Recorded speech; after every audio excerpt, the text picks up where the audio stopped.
ஓம் ஞானமுத்தீஸ்வர சமேத முத்தாரம்மனை போற்றி. அனைவருக்கும் வணக்கம். அனுபவம் மற்றும் அருள்வாக்கு ஜோதிடர் செந்தில்குமார் முத்தாரம்மன் பேசுகிறேன். இந்த பதிவில் 12 ராசியில் பிறந்த அன்பர்களுக்கு உங்களுடைய ஜாதகத்தில் சந்திரன் ராகு சந்திரன் கேது சேர்க்கை இருந்தால் பலன் எப்படி இருக்கும், அது பரிகாரங்கள் என்ன அப்படிங்கிறத தெளிவாக எளிமையாக சொல்கிறேன். நண்பர்கள் வீடியோ முழுமையாக பாருங்கள், ஸ்கிப் பண்ணாமல் பாருங்கள், தொடர்ச்சியாக பாருங்கள். நிறைய நண்பர்கள் வீடியோ பார்க்குறீங்க, ரொம்ப ரொம்ப சந்தோஷமாக இருக்குது. நிறைய நண்பர்கள் சப்ஸ்கிரைப் பண்ணாமல் பார்க்குறீங்க, ரொம்ப ரொம்ப சந்தோஷம். எப்படி பார்த்தாலும் பார்க்குற நண்பர்களுக்கு ரொம்ப நன்றி. என்னுடைய வீடியோ பார்க்குற நண்பர்களுக்கு தொடர்ச்சியாக 2 பரிகாரம் செஞ்சு பாருங்கள், உங்கள் வாழ்க்கையில் ஜெயிக்கலாம். அதுக்கு நான் ஒரு தூண்டுகோலாக இருக்குன்னு ஆசைப்படுறேன், என் தாய் முத்தாரம்மன் அருளோடு துணையோடு. சரிங்களா? சரி, இப்போ சந்திரன் ராகு சேர்க்கை, சந்திரன் கேது சேர்க்கை எப்படி எடுத்துக்கிறது? உங்கள் ஜாதகத்தில் சந்திரனும் கேதுவும் ஒரே கடத்தில் சேர்ந்து இருந்தால், அதாவது ராசிலே இருந்தால், அல்லது சந்திரன் ராகு ராசிலே இருந்தால், சந்திரன் நட்சத்திரத்தில் ராகு கேதுக்கள் அமர்ந்திருந்தால், சந்திரன் நட்சத்திரம் எதுன்னு கேட்டீங்கன்னா திருவோணம், அஸ்தம், சரிங்களா? சரி, ரோகிணி, அஸ்தம், திருவோணம், இந்த 3 நட்சத்திரத்தில் ராகு கேது இருந்தாலும் சந்திரன் கேது சேர்க்கை கண்டிப்பாக வேலை செய்யும். அப்போ சந்திரன்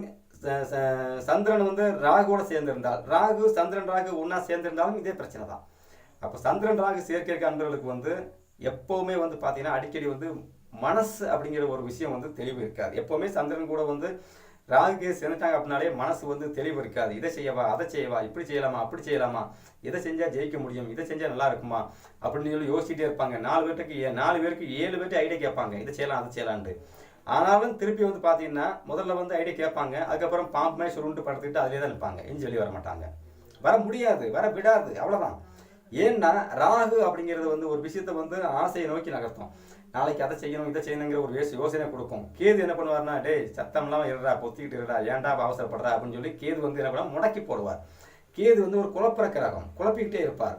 அப்போ சந்திரன் ராகு சந்திரன் கேது சேர்க்கை காண்பர்களுக்கு எந்த ஒரு தொழிலையுமே எந்த ஒரு விஷயத்தையுமே தெளிவாக நிதானமாக உங்களால் முடிவு எடுக்க முடியுமானா கண்டிப்பாக எடுக்க முடியாது. சரி, எடுக்கிறதுக்கு என்ன பண்ணால் எடுக்க முடியும் அப்படிங்கிறத பின்னால் சொல்கிறேன். சரிங்களா? சரி, இப்போ சந்திரன் ராகு சேர்க்கை இருக்கிறவங்க பார்த்தீங்கன்னா அடிக்கடி இவங்களுக்கு முதுகெலும்பு வலி இருந்துகிட்டே இருக்கும். இந்த தலையில பார்த்தீங்கன்னா இடுப்பு வர இல்லை, அந்த கொண்ட நரம்புன்னு சொல்கிறோம்ல, அது வலி இருந்துகிட்டே இருக்கும், இடுப்பு உளைச்சல் இருந்துகிட்டே இருக்கும், இதயம் படப்படப்பு அடிச்சுக்கிட்டே இருக்கும். எந்த ஒரு விஷயம் பார்த்தீங்கன்னா எல்லாருக்கும் இதயம் 4 தடவை துடிக்கினா இவங்க ஒரு விஷயத்தை எடுத்தாங்கன்னா மலன்னு வேகமாக துடிக்கும். அதுலாம் பார்த்தீங்கன்னா உடம்பு வேர்த்து கொட்டும், அப்படியே வேர்த்து விறுவிறுத்து இருப்பாங்க. 4 இட்லி சாப்பிட்டாங்கன்னா பார்த்தா உச்சந்தலையில் பார்த்தீங்கன்னா அப்படியே உச்சந்தலை ஈரமாக இருக்கும். செக் பண்ணி பாருங்க தெரியும். 4 இட்லி 5 இட்லி சாப்பிட்டு பாருங்க, சந்திரன் சம்பந்தப்பட்ட உணவுன்னு சொல்லி இட்லி சாப்பிட்டு பாருங்க, உங்கள் உச்சந்தலையில் கை வச்சு பாருங்க, அப்படியே தலையில் கை வச்சுன்னா கை பூரா ஈரமாகவே வரும். ஏன் அப்படின்னு கேட்டிங்கன்னா சந்திரன் ராகு சேர்க்கை இருந்தால் இது கண்டிப்பாக இருக்கும். சந்திரன் கேது இருக்கிறவங்களுக்கு தாய்க்கு இவங்களுக்கு பார்த்தீங்கன்னா அடிக்கடி ஒரே தகராறு வந்துகிட்டே இருக்கும். ஏன்னா தாயே ஒரு குழப்பவாதியாக இருப்பாங்க. தாய் குழப்பவாதியாக இருக்கிறது மட்டும் இல்லாமல் இவங்களும் குழப்பவாதியாக இருப்பாங்க. தாய் குழப்பவாதியாக இருப்பாங்க. இவங்களுக்கு வீடு சார்ந்த விஷயங்கள் நிலம் சார்ந்த விஷயங்கள்லாம் நீங்கள் எந்த ஒரு விஷயத்தையுமே பார்த்தீங்க அப்படின்னாச்சுன்னா இடத்த வாங்குறீங்கன்னா கொஞ்சம் நிதானமாக பார்த்து கவனமாக வாங்கணும். ஏன்னா சந்திரன் காலதேவனுக்கு 4ஆம் அதிபதி. அவர் உங்கள் ராசியை எந்த ராசியாக இருந்தாலும் சரி 4ஆம் இடம் சொல்லக்கூடிய அந்த வீடு நிலம் சம்பந்தப்பட்ட விஷயம் நீங்கள் எங்கே வாங்கினாலுமே சரி பார்த்தீங்கன்னா சந்திரன் ராகு சம்மந்தப்பட்டு அப்படின்னாச்சுன்னா இடங்களை 2 பத்திரமா போட்டுக்குங்க. முதல்ல தெளிவாக கேட்டுக்குங்க. ஒரு இடம் வாங்குறீங்க, ஒரு வீடு கட்ட போறீங்க அப்படின்னாச்சுன்னா 5 சென்ட்ல இடம் வாங்குறீங்க, 5 சென்ட்ல இடம் வாங்கியிருக்கிறோம், நம்ம அதில் வீடு கட்டலாம்னு நினச்சிங்க, அந்த பத்திரத்தை 2 சென்டா பிரித்து அதை நீங்கள் டாக்குமெண்ட் போட்டுக்குங்க. அப்படி போடும்போது அந்த யோகம் வேலை. ஏன்னா ராகு கேது அப்படின்னாலே வெட்டுப்பட்டு துண்டுப்பட்டு 2ஆ போன கிரகம். அந்த கிரகம் எந்த கிரகத்தோட சேருதோ அந்த கிரகம் சம்பந்தப்பட்ட விஷயம், காரகம் உறவு சம்பந்தப்பட்ட விஷயமும் சரி, அந்த கிரகத்தால் கிடைக்கக்கூடிய சந்திரன் அப்படின்னாலே தோப்பு துறவுன்னு சொல்கிறோம்ல, தோப்பு வண்டி வாகனம் வீடு வாசம் சொல்கிறோம், இது எல்லாமே சந்திர பகவான் ஆதிக்கம் அதிகமாக இருந்தால் தான் உங்களுக்கு உடனே கிடைக்கும். அப்படி இல்லைங்கிற பட்சத்தில் அவர் சாமானியமாக நீங்களாம் அதை வாங்கவே முடியாது. ஏன்னா சந்திரன் வலுவாக இருக்கிறவங்களுக்கு தான் அந்த வீடு சார்ந்த விஷயமும் வண்டி வாகனம் சம்மந்தப்பட்ட விஷயமும் சரி. அதே சமயத்தில் ஒரு தோப்பு ஒரு வயக்காடு ஒரு தோப்பு வாங்கணும் அப்படின்னாலும் எஸ்டேட் வாங்கினாலும் அவருடைய ஆதிக்கம் கண்டிப்பாக வேணும். ஏன்னா சந்திரன் காலதேவனுக்கு 4ஆம் அதிபதி. அவர் அனுமதி இல்லாமல் நீங்கள் உங்கள் ஜாதகம் வலுவாக இருந்தாலும் காலதேவன் கணக்குப்படி அது வலுவாக இருக்கணும், அப்போ தான் சிறப்பாக இருக்கும். அப்போ ஒரு தோட்டம் வாங்குறீங்க அப்படின்னாச்சுன்னா ஒரு 5 ஏக்கர் ஒரு காடு வாங்கியாச்சு, வாங்கின உடனே பார்த்தீங்கன்னா பக்கத்து காடு விலைக்கு வரும்னு சொல்லுவாங்க, ஒரு 1/2 ஏக்கர் வாங்க, அதையும் வாங்கிக்கிங்க. அதுக்கப்புறம் பார்த்தீங்கன்னா அந்த பக்கம் ஒரு போரோடு இருக்குதப்பா, ஒரு போர்க்குழி போடு நல்லா தண்ணி சிறப்பாக இருக்குது, அதை வாங்காமல் கேட்பாங்க, அதையும் வாங்கிக்கிங்க. அப்படி வாங்குறதான் சிறப்பு. ஏன்னா இடங்கள் உங்களுக்கு துண்டு துண்டா சேர்ந்துக்கிட்டே இருக்கும். நீங்கள் முழுசாக நீங்கள் நேரடியாக போய் ஒரு 50 ஏக்கர் விட்ட வாங்கினீங்க அப்படின்னாச்சுன்னா, ஒரே பேரில் வாங்கினாச்சுன்னா, அந்த சந்திரன் ராகு சேர்க்கை இருக்கவங்க வந்து எப்போ வந்து நீங்கள் ஒரு இடத்த பத்திரம் அப்படிங்கிறது 2 பத்திரமா போடாமல் நீங்கள் ஒரே இடமா நீங்கள் வாங்கி வச்சிங்கன்னா, அந்த இடத்த வித்துட்டா தேவையில்லைப்பா அப்படிங்கிற மனநிலையில் வரும் வரை அது அடித்து வெளுத்து வாங்கிட்டு இருக்கோம். ஒரே இடத்துல நீங்கள் ஒரு வீடு கட்டிட்டீங்க, ஒரு சந்திரன் உங்களுக்கு வந்து சந்திரன் கேது சேர்க்கை இருக்குது, சந்திரன் ராகு சேர்க்கை இருக்குது, அந்த இடம் வந்து ஒரே இடம் 4 சென்ட் இடம், நீங்கள் வீடு கட்டிட்டீங்க, பத்திரம் உங்கள் பேர் தான் இருக்குது. அப்போ நீங்கள் என்ன பண்ணுவீங்க, அதில் உங்களை நிம்மதியாக இருக்கவே விடாது. ஏன்னா கேது அப்படிங்கிற ஒரு விஷயமும் ராகு அப்படிங்கிற ஒரு விஷயம்னா வெட்டுப்பட்ட கிரகம்னு சொல்லிட்டோம் பார்த்தீங்களா. அந்த வெட்டுப்பட்ட கிரகத்துக்கு நீங்கள் குடியிருக்கிற வீட்டில் எங்கே இடம் கொடுத்துருக்கிறீங்க? ராகு கேது சந்திரனா நீங்கள் தான், உங்கள் ராசி தான், நீங்கள் தான், உங்கள் மனம், உங்கள் மனதில் அந்த சந்திர பகவானுக்கும் அந்த ராகு பகவானுக்கும் கேது பகவானுக்கும் எங்கே இடம் கொடுத்துருக்கீங்கன்னு தான் கணக்கு. அப்போ டாக்குமெண்ட்டை 2ஆக பிரிச்சிங்க அப்படின்னா கிரக வலிமை பார்த்தீங்கன்னா ராகு கேது 2ஆக பிரிச்சுப்பட்ட கிரகத்தின் வீட்டுக்கு மேலே சந்திரன் என்று சொல்லக்கூடிய வீடை நீங்கள் கட்டும்போது என்ன ஆகுன்னா உங்களுக்கு நிம்மதியான ஒரு தூக்கம் இருக்கும். அப்படி ராகு கேதுக்கு உங்களுக்கு இடம் கொடுக்காம நீங்கள் வீடை நீங்கள் ஒரே பத்திரமா போட்டு கட்டிங்க அப்படின்னா அங்கே வந்து உங்களால் நிம்மதியாக இருக்கவே முடியாது. மனம் வந்து பேதலிச்சு கொண்டே இருக்கும், புத்தி தடுமாறிக்கொண்டே இருக்கும், போகிறவங்களாம் சண்டை இழுத்துக்கிட்டே இருப்பான், வந்துகிட்டே இருக்கும். வம்பு தேடி வரும், நீங்கள் போனுங்கிறதுல தேடியே வரும். அதே நீங்கள் கிரகத்துக்கு தகுந்த மாதிரி வீடு ஆலோசனை பண்ணி அமைச்சு வச்சிங்க அப்படின்னாச்சுன்னா வர்ற விஷயம் வந்து பார்த்தோன்னே முட்டிட்டு திரும்பி போயிட்டே இருக்கும். எப்பா இவன் கரெக்டாக இருக்கானவா, இவன் போய் என்ன சத்தம் போடுறது அப்படின்ட்டு. இது ஒரு கணக்கு.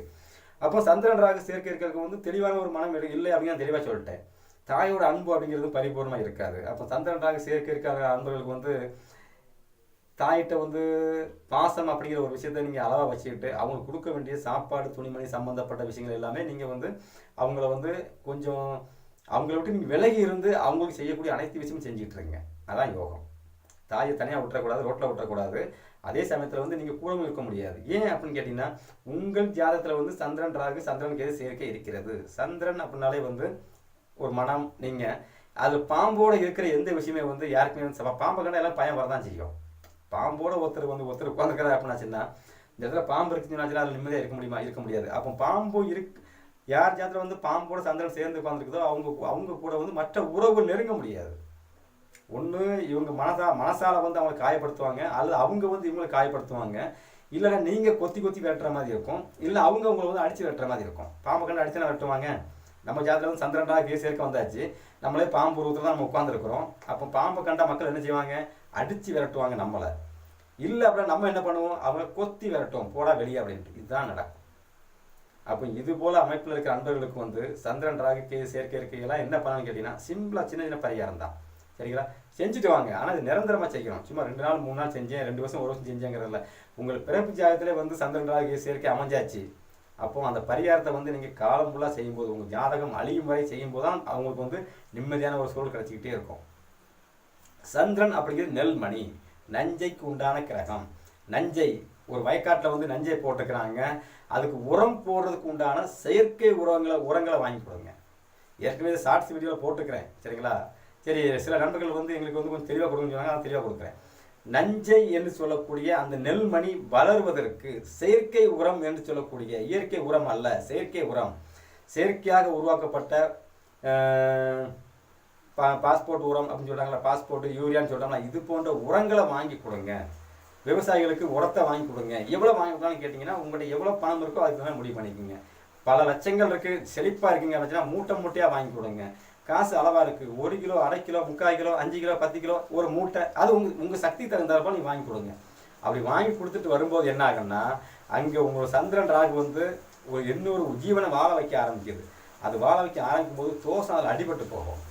எப்போ வந்து இயற்கையை வந்து நீங்கள் வந்து நேசிக்கிறீங்களோ, எப்போ இயற்கையை வந்து நீங்கள் வந்து உங்களுக்கு சாதகமாக நீங்கள் வந்து நேசிக்க ஆரம்பிக்கிறீங்களோ அப்போவே நீங்கள் வாழ்க்கை ஜெயிக்க போகிறீங்க. கிரக தோஷம் வேலை செய்யாது.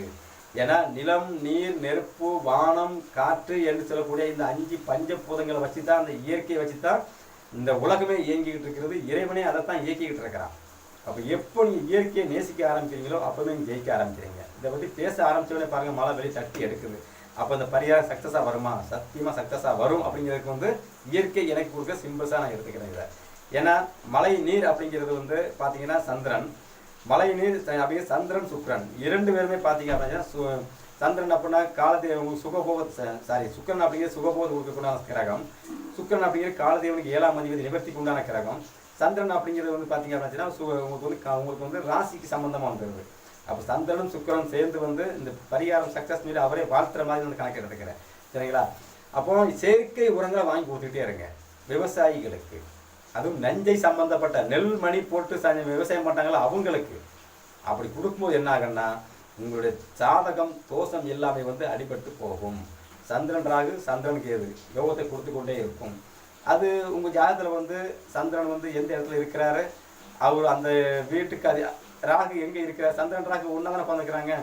தனத்தில் இருந்தால் அவர் குருவை போல் செயல்படுவார். செவ்வாய் வீட்டில் சந்திரன் ராகு இருந்தால் அதே செவ்வாய் வீட்டில் சந்திரன் ராகு இருந்தால் அந்த கேதுவும் அந்த ராகுவும் சேர்ந்து செவ்வாய் வீட்டில் இருக்கும்போது செவ்வாயை செயல்படுவார். அங்கே சந்திர மங்கள யோகம் ஏற்படும்.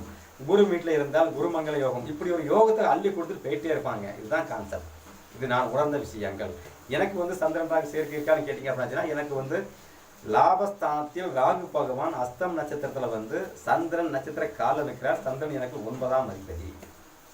அப்போ இந்த விஷயத்தை நீ செஞ்சுக்கான ஒரு கேள்வி வரும்ல. சின்ன குழந்தைகளில் வந்து நான் செஞ்சுருக்கிறேன். சில நேரங்களில் வந்து நான் இந்த செயற்கை சம்மந்தப்பட்ட உரங்களை வந்து வாங்கி நானே யூஸ் பண்ணியிருக்கிறேன். அதை வச்சு சில பரிகாரம் எடுத்து பார்த்தா சரியாக வருது. உங்களுக்கு கொடுக்கலான்னு கொடுத்துருக்கிறேன். சரிங்களா? எல்லோருக்கும் என் தாய் முத்தாரம்மனால் பரிபூர்ணமாக கிடைக்கட்டும். நன்றி, வணக்கம்.